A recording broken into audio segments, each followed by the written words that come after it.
अस्सलाम वालेकुम फ्रेंड्स, मेरा नाम है सलीमान और आप लोग देख रहे हैं स्पोर्ट्स सलीमान तक। तो जैसा कि आप लोगों से वादा किया था कि कवर करेंगे इंग्लैंड वर्सेस न्यूजीलैंड की जो टेस्ट सीरीज़ है और इंटरनेशनल क्रिकेट जो रिज्यूम हुई है उस पर बात करेंगे। तो मैं जो हूँ आप लोगों के साथ आ गया हूँ और डे 1 एनालिसिस करेंगे। इंग्लैंड वर्सेस न्यूजीलैंड का पहला टेस्ट मैच खेला गया जो कि लॉर्ड्स लंदन में हो रहा था।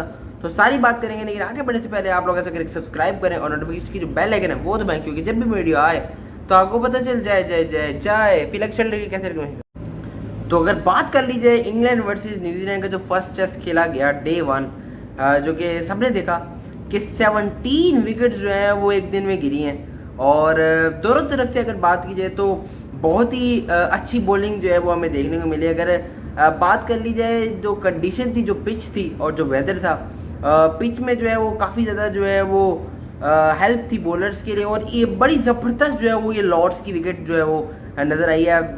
बैट्समैन के लिए भी जो है वो रन है इसमें, अगर आप अच्छे तरीके से सेटल हो जाएं तो आप इस पर बैटिंग भी कर सकते हैं। और टिपिकल जो लॉर्ड्स की विकेट होती है वही थी, यानी कि मक्खी अब जो तंग कर रही है। लेकिन अगर बात की जाए तो बॉलर्स को भी हेल्प मिल रही है इसमें, और अभी तक जो है वो बैट्समैन इस तरह उस तरह से यूटिलाइज नहीं कर पाए जिस तरह जो है वो उम्मीद की जा रही है। जिस तरह डेवन कॉनवे ने 200 किया था इंग्लैंड वर्सेस न्यूजीलैंड, जब न्यूजीलैंड ने पहले ट्रैवल किया था एक बार इंग्लैंड का, तो डेवन कॉनवे ने 200 किया था। लेकिन अगर बात कीजिए टॉस जीता यहाँ पे कैन विलियमसन ने और बैटिंग करने का फैसला किया और डिजास्टर हो गया। पिच की मैंने बात की कि जो है वो दोनों को जो हेल्प कर रही है और ज़बरदस्त विकेट है बैट्समैन के लिए भी और बॉलर्स के लिए भी। लेकिन बॉलर्स ने 17 विकेट ले ली एक दिन। देखिए, विलियमसन ने ये नहीं सोचा होगा कि जो न्यूजीलैंड की टीम है वो इतना जो है वो पैथेटिक खेलेगी और वो 132 ऑल आउट हो गया न्यूजीलैंड। और अगर इन रिप्लाई अगर बात कीजिए तो इंग्लैंड ने 116 किया है, 7 उनके आउट भी हो गए, यानी कि टोटल अगर बात कर लीजिए ना तो 17 विकेट्स गिर गई हैं on the day 1 at Lord's. England versus New Zealand का पहला टेस्ट है और 17 विकेट्स गिरी हैं। अगर बात कर ली जाए न्यूजीलैंड के कैप्टन विलियमसन ने तो टॉस जीत के बैटिंग करके यही सोचा होगा कि रन ज़्यादा हो गए, लेकिन वो नहीं हो पाए। स्टार्टिंग में बात कर ली जाए तो जिमी एंडरसन और स्टुअर्ट ब्रॉड का जो कॉम्बिनेशन है आपको पता ही है वो लीथल रहा है इंग्लैंड के लिए। 4 to 5 ईयर्स हो गए हैं, काफ़ी जो है वो ये आउटस्टैंडिंग जो है वो इनका पार्टनरशिप है बॉलिंग में। और जिमी एंडरसन की अगर बात कर ली जाए तो उसने जो दोनों ओपनर्स हैं न्यूजीलैंड के वो जो है वो जल्दी आउट कर दिए, जिसमें एक विल यंग था और टॉम लेथम की बात कीजिए तो अगर वो टिक जाए तो कहीं ना कहीं लंबा ही जाता है, लेकिन उसको भी जल्दी आउट कर दिया। तो 1 for 1 New Zealand, 2 for 2 New Zealand, 7 for 3 New Zealand, 12 for 4 New Zealand, 27 for 5 New Zealand, 36 for 6 New Zealand, 45 for 7 New Zealand. तो ये स्टोरी न्यूजीलैंड की थी और 86 for 8 हो गया था। और उसके बाद जो है वो कॉलिन ग्रैम होम ने जो है वो कुछ रन ऐड और किए। लेकिन कहने का मकसद ये है कि 45 for 7 का मतलब यही था कि ये लोग 100 से नीचे भी ऑल आउट हो सकते थे, लेकिन वो कुछ रन जो डिग्रॉम होम ने किए नीचे आके और थोड़ी सी बॉल्ट ने भी अच्छी बैटिंग कर ली, तो उस हिसाब से जो ये 132 तक चला गया। वरना ये लग रहा था कि 100 से नीचे भी आउट। बात कर लीजिए तो इंग्लैंड जो था वो ओपनिंग उनको ज़बरदस्त मिल गई, यानी कि उनकी ओपनिंग तो बहुत ही आउटस्टैंडिंग होगी ना। एलेक्स लीज जो उनका ओपनर है, अगर उस पर टेक्निकल तरीके से बात कर ली है तो उसका जो स्टांस है वो बहुत ही अच्छा है और टेक्निकली साउंड प्लेयर लगा है मुझे।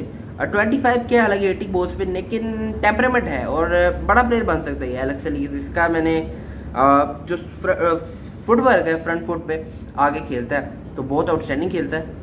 और 75 for 2 हो गया था इनका। ओले पॉप आउट हो गया, जैमसन ने ये दोनों आउट किए और स्टार्टिंग में बहुत ऑफ कलर लगे न्यूजीलैंड के बॉलर, लेकिन बाद में जब एक बॉलर ने विकेट ली तो दूसरे ने कहा मैंने भी ली, जैसे ट्रेंट बोल्ट ने। तो 92 for 3 जो रूट आए और जो रूट की बॉडी जो है वो पूर फॉर्म चल रही है और 11 की है। हालांकि वाइस कैप्टन हो गया, अब तो कैप्टनसी भी हट गई है। लेकिन अगर बात की जाए तो 96 for 4 लीज जो है वो आउट हो गया यहाँ पे।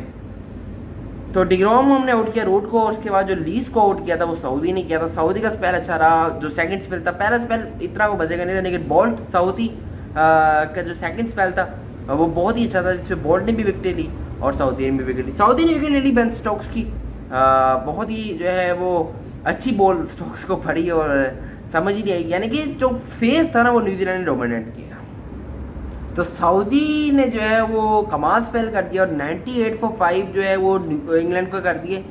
देखो एट वन स्टेज इंग्लैंड वो वेरी कंफर्टेबल, और मुझे ये लग रहा था कि ये 300 350 400 करेंगे। जिस तरह का स्टार्ट इनको मिल गया था, और जैक क्रॉली जो है वो 6-7 बाउंड्रीज लगा चुका था, जिस तरह उसने आउटस्टैंडिंग पाकिस्तान के अगेंस्ट खेला था, 250 किया था, 254 ही ले गया था, लंबा ही चला गया था। तो ये लंबा खेलने वाला प्लेयर है जैक क्रॉली, लेकिन बड़ी ही जो है वो बैट शॉट ड्राइव मारने की कोशिश में आउट हो गया, पॉप टिप करने की कोशिश में आउट हुआ। तो स्टोक्स भी जो है टिप करने की कोशिश में आउट हुआ, लेकिन हल्की सी बॉल निबल की है। और अगर बात की जाए प्ले ना मिस काफ़ी ज़्यादा हुई है, और अगर बात मैं कर ही रहा हूँ तो स्टोक्स की बात करना नहीं भूलना चाहिए, क्योंकि फर्स्ट जो इनिंग थी as a captain Ben Stokes की, तो 98 फॉर 5 इंग्लैंड, 100 फॉर 6, 100 फॉर 7 ये छोड़ी थी। जॉनी बेस्टो चॉप डाउन हो गया 10 बॉल की बॉल पे, कट मारने गया और विकेट पे लगी बॉल।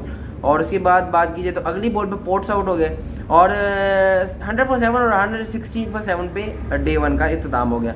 तो अगर थोड़ा सा पीछे लेके चलो आप लोगों को, तो यार पोर्ट्स बड़ा अच्छा बॉलर है, मैथ्यू पोर्ट्स जो इनका काउंटी से आया है, और क्या वो बॉलर है।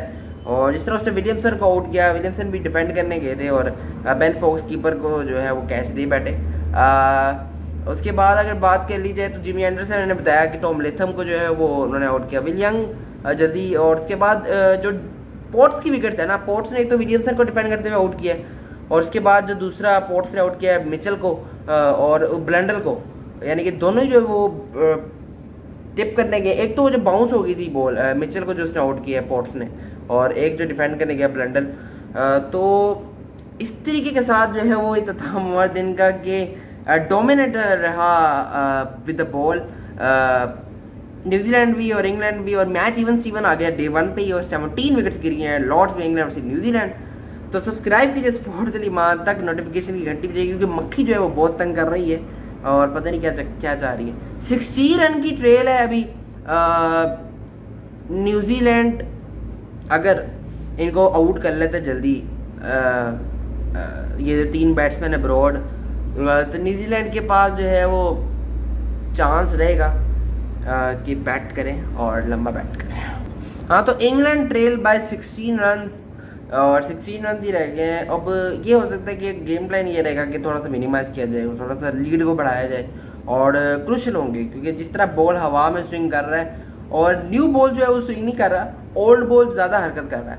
और टिपिकल और टेक्निकल चीज़ों में आपको पता मैं माहिर हूँ, और लॉर्ड्स एज अ ग्राउंड जो है वो काफ़ी खूबसूरत है, और अगर आप 10 स्पोर्ट्स पे भी देखो तो हर जगह जो है वो एक होम ऑफ क्रिकेट है, और मज़ा आता है यहाँ पे क्रिकेट देखने का। और ब्रेंडन मकलम की जो क़यादत है वो कहीं ना कहीं इंग्लैंड को जो है वो आगे लेके जा रही है। और कम्बिनेशन की अगर पार्टनरशिप की बात की जाए ना, तो वन ऑफ द बेस्ट है टीम सऊदी और ट्रेंट बोल्ट अब न्यूजीलैंड की तरफ से, और इंग्लैंड को मिला हुआ जेमी एंडरसन और स्टुअर्ट ब्रॉड।